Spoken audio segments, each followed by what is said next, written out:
Well आज की video में बात करें बेटूम से टॉप 23 के बारे में। इफ इन पहले सब देखिए नहीं, प्लेलिस्ट का लिंक वीडियो डिस्क्रिप्शन में जाए, बड़ी सारी जगह चेकआउट कर सकते हो। जैसा कि पैरी की टीम को पता चला यूएस का आर्मी क्राफ्ट इनकी तरफ आ रहा है, तो हमें जल्दी से सर्वर रूम में जाना पड़ेगा और एक ईवल सा बंदा जिसके षड्यंत्र है काफी बुरे, सभी प्लेयर्स को मार देगा। लेकिन वही बात किया तो साकामोटो की अपने अड्डे की तरफ जाते हैं। सब लोग काफ़ी थक चुके हैं एंड ये काफ़ी बढ़िया प्लेस है जहाँ पे रेस्ट वगैरह कर सकते हैं। एक बार की लड़की कीरा को भी हमदर्दी देती है, तुम्हारा दिल काफ़ी साफ है लेकिन अंदर से काफ़ी जख्मी, जिसका फायदा उठाते हुए काफ़ी इविल स्पिरिट्स तुम्हें पोजेस करने की कोशिश करी, जिसकी वजह से वो काफ़ी वॉयलेंस और नेगेटिविटी सारी तरफ फैल गई। लेकिन तुम दिल से काफ़ी अच्छे हो। एक बार के लिए पैरी भी ने कॉल करता है, अरे मुझे बंदूक की आवाज़ सुनाई दी, तुम सब लोग ठीक हो ना? हाँ हाँ ठीक है। असल में पंगा पड़ गया, यूएस का आर्मी क्राफ्ट हमारी तरफ आ रहा है। बेशक से उनके पास रडार का यूज़ तो कर नहीं सकते, तो नॉर्मली जैसे कि नॉर्मल इंसान को हंट करते हैं सेम उसी तरीके से हंट करेंगे। अपने आप का ध्यान रखना और हम जल्दी से सर्वर रूम की तरफ जा रहे हैं ताकि तुम्हें जल्दी से बचा सके, ठीक है? बाकी जनों को ध्यान रखियो साकामोटो। जैसा कि योशिका ने साकामोटो के बीम वगैरह लूट लिए थे, इन्हें भी मिलते हैं, ठीक है? लड़ाई करने का जुगाड़ हो गया। एक छोटा किस्सा ओटा का भी दिखाया जाता है जिसे समझ नहीं आ रहा, रात के टाइम तो उसे नाइट ब्लाइंडनेस हो सकती है, पागलों तरफ भाग गया, नीचे की तरफ आई लीजस टकरा के गिला, सारी तरफ से आके गिरा। अबे मैं ऊपर की तरफ चढ़ूंगा, बेशक बच जाऊंगा। ऊपर की तरफ चढ़ने पे खड़े थे इसके मेहमान, अली मैं तो बच गया, मैं क्या करूं, उनके पास तो बंदूक है। लेकिन ये बंदे कहते हैं अबे डरने की बात नहीं, हम तुम सबको बचाने के लिए आए हैं। साकामोटो की टीम भी हमें मिली थी, हमें उनकी मदद करी, तू टेंशन वगैरह मत ले, हमारे साथ रह, ठीक है? तू रियोटा साकामोटो को जानता है। एक बार के लिए पैरी को पता चला कि इनकी टीम के दूसरे मेंबर्स ने ओटा को बचा लिया, इस गेम का आखिरी सर्वाइविंग प्लेयर।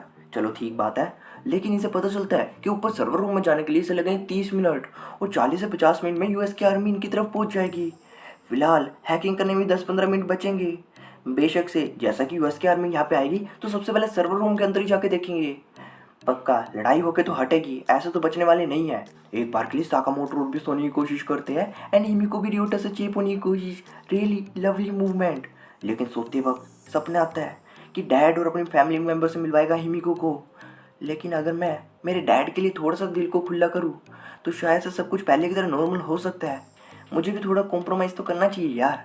लेकिन तभी अचानक से डैम की साउंड आई एंड हिमिको रो रही है, क्या चक्कर? असम इनका सोफा उल्टा हो गया और हिमिको कहती है कि यहाँ पे एक मॉन्स्टर है। अबे बेबली मॉन्स्टर क्या नहीं होता, थोड़ा बहुत तो पूछने की कोशिश, लेकिन डर के मारे बोल भी नहीं पाती। ठीक है, अपन को बाहर जाके देखना पड़ेगा, अगर अपन ऐसे छुप के रहेंगे तो इसका कोई मतलब निकलता ही नहीं। एक बार के ड्रोन भी लेके देखने की कोशिश, लेकिन यहाँ पे आसपास कोई भी बंदा नहीं है। कीरा, वो लड़की, यंग बॉय कहाँ चले गए? पर यहाँ पे दिखती है किसी की डेड बॉडी, खून पड़ा है, क्या किस्सा चल रहा है यहाँ पे? लेकिन दीवार के ऊपर दिखा जलने का निशान, कोई बीम वगैरह तो ऐसा कुछ कर नहीं सकता। सच में कुछ गड़बड़ हुई है। लेकिन आगे की तरफ दिखी कीरा की बॉडी। अबे जाग, क्या हुआ? लेकिन कीरा कहता है "हाँ, हमें बाकी लोगों को बचाना पड़ेगा। बचाना पड़ेगा, क्या चक्कर?" लेकिन तभी किसी की शैडो आती दिखाई देती है। मॉन्स्टर है क्या?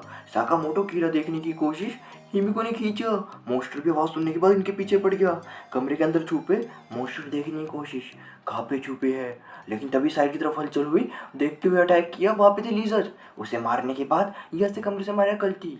पर यहाँ पे साकामोटो पूछता है, अरे हिमिको हुआ क्या था जब मैं सोया पड़ा था? सब कुछ कहानी सही तरह मुझे शुरू से बता।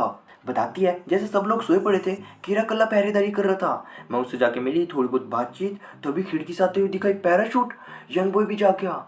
लेकिन कीरा का मानना था कि कंपनी वालों ने भेजा है बेशक से हमें मारने के लिए। एक बार के लिए कीरा कल्ला ही उसे कल्टे सुटने की कोशिश, तभी पैरी का कॉल आया, बताया कि बैड न्यूज़ है, यूएस आर्मी वालों ने एक ड्रोन की यूनिट हमें मारने के लिए भेजी है, जो कि काफ़ी पावरफुल है, लास्ट टाइम वाले ड्रोन से भी काफ़ी पावरफुल। इवन दो उसकी नज़र से बच के रहना, बिकॉज उसके अंदर एक तरह का स्किन सेंसर है जो कि शरीर के अंदर की हीट को देख के दूर से पहचान लेगा तुम छुपे कहाँ पे हो। इवन दो नॉइस वगैरह का भी ध्यान रखना, बिकॉज सेंस कर सकता था कि कहाँ पे शोर शराबा हो रहा है, वहाँ पे आके अटैक करना शुरू कर देगा। इतना सुनने के बाद थोड़ी सी मन में हड़क झड़प और नीचे की तरफ छुपने की कोशिश, अगर खिड़की में सबको देख लिया तो सीधा यहीं पे आ जाएंगे ना। लेकिन कीरा वहाँ पे गया है, हमें उसे बचाना पड़ेगा। लड़की भागी भागी गई, यंग बॉय भी उसके पीछे गया, कीरा को हम बचा लेंगे। लेकिन हिमिको साकामोटो के पीछे खड़ी है, मैं इसे प्रोटेक्ट करूंगी। जैसा कि ड्रोन यूनिट के अंदर था ये बहुत बड़े वाला रोबोट, जो कि रियली काफ़ी पावरफुल है, इतने ज़्यादा सेंसर्स, गन, सच में काफ़ी पावरफुल है। जैसा ही कीरा इस रोबोट पर नजर रखे था, लेकिन अचानक से इसके ऊपर अटैक करना शुरू, उसे पता कैसे चला मैं छुपा कैसे था?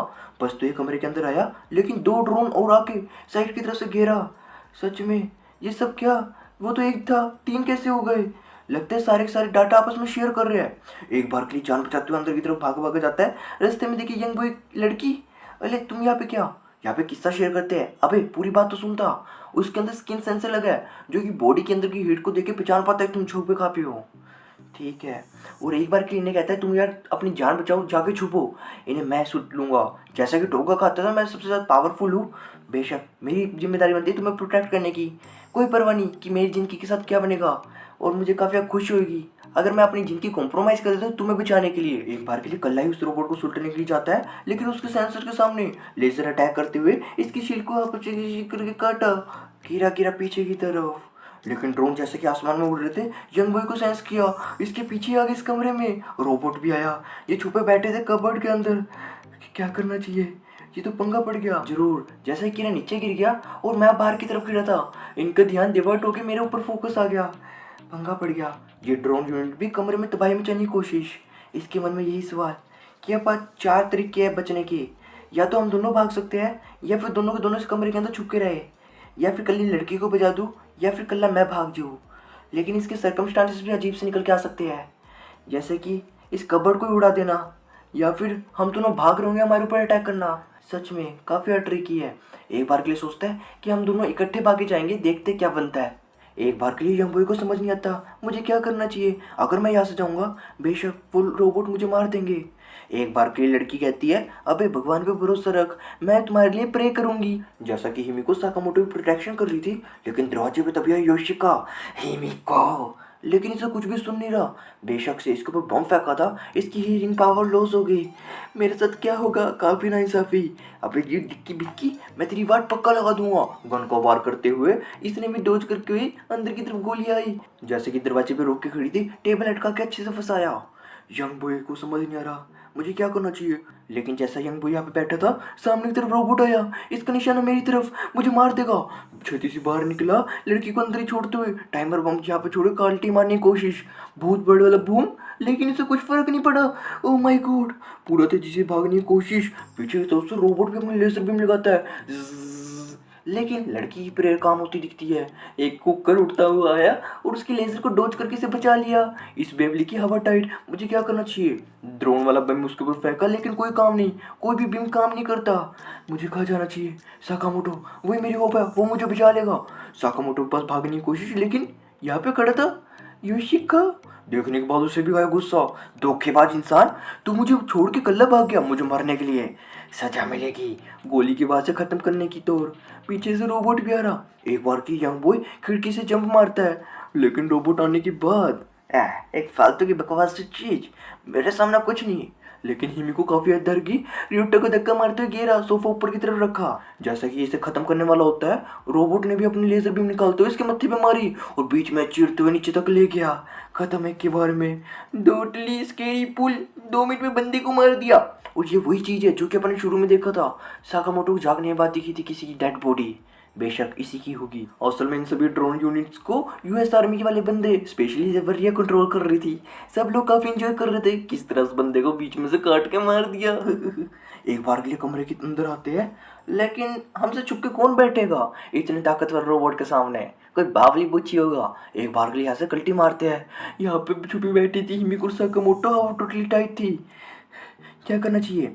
जैसा ही करंट टाइम में आप देख चुके क्या कुछ इनके साथ बना। अब इनका मेन मिशन है वो लड़की कगुआ कहाँ पे फंसी होगी, हमें उसे ढूंढना पड़ेगा। वही बात किया तो कंपनी में सैचवर्ड के साथ वाली ये बुड्ढी, इससे आता है फोन कि हमारी क्वीन एंजल्स वही सीरियल किलर आ चुकी है, जल्दी सैचवर्ड को बचा लिया जाएगा। ये वही बंदी है जिसे उस मोटे ने फोन करके बुलाया था, सीरियल किलर्स। अब देखने वाला बनेगा अगले एपिसोड में क्या कुछ भयानक सा हो ले। समझ में मुझे कुछ भी नहीं आ रहा। क्या यंग बॉय मर गया होगा खिड़की से कूद के, वो छोटी सी बच्ची क्या होगा, कहीं उन्होंने उसके पीछे के पीछे मार तो नहीं दिया। ये बंदो, ये सीरियल किलर्स का क्या चक्कर है। योशिका के साथ तो बहुत बुरा हुआ, बीच में से काट दिया, बेशक होना था। पक्की तसल्ली होगी यार, पक्का मर चुका बंदा, इस बार वापस लौट के नहीं आएगा।